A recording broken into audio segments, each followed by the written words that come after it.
It is not every cancer that is a good cancer. Either your wife, either your husband. You need to still vet it and let God give you direction. Many Christians are living as if God is not in existence. You just go and do things on your own. There's no divine direction. There's no caution. There's nobody guiding you. You don't even have a mentor that counsel you. You are an alpha and omega of yourself, and that's why most of the steps you are taking is not working out. Disobedience will make you to be naked.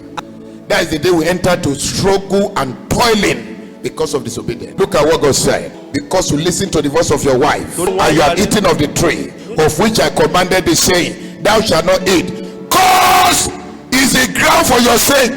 In sorrow shalt thou eat of it in the day of your life. Thus also and thistle shall it bring forth to thee. Thou shalt eat the half of the field. Before this time, there's no grass, there's no wheat.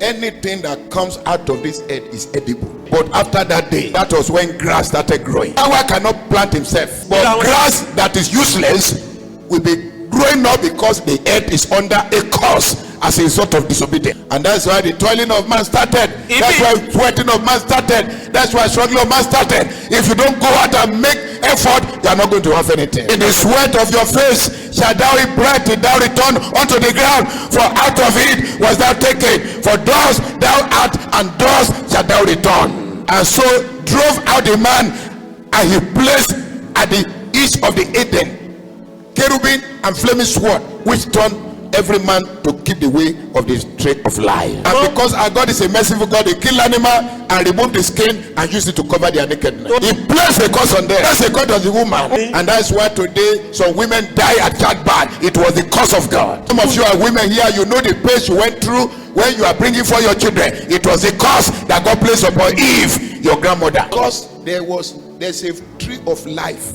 If they eat it, they will not die. God has placed death sentence on them. People of God, in the beginning, we are not created to die. We are created to live forever. But because of disobedience, God reduced life expectancy to 1,000 years. The only person that struggled to live up to 969, he didn't even get to 1,000 years was Methuselah. He died. Died at 950. Nobody crossed to 1,000. Even in Genesis chapter 6, when God still seen the wickedness of man, he reduced life expectancy to 120 years. When God looked at the wickedness of man in the book of Psalm 90 verse 10, he reduced life expectancy to 70 years and 80 years. Our present generation, life expectancy in this country now is 60 years. Join us at Christ Crusader Deliverance Ministries for prayer and counseling.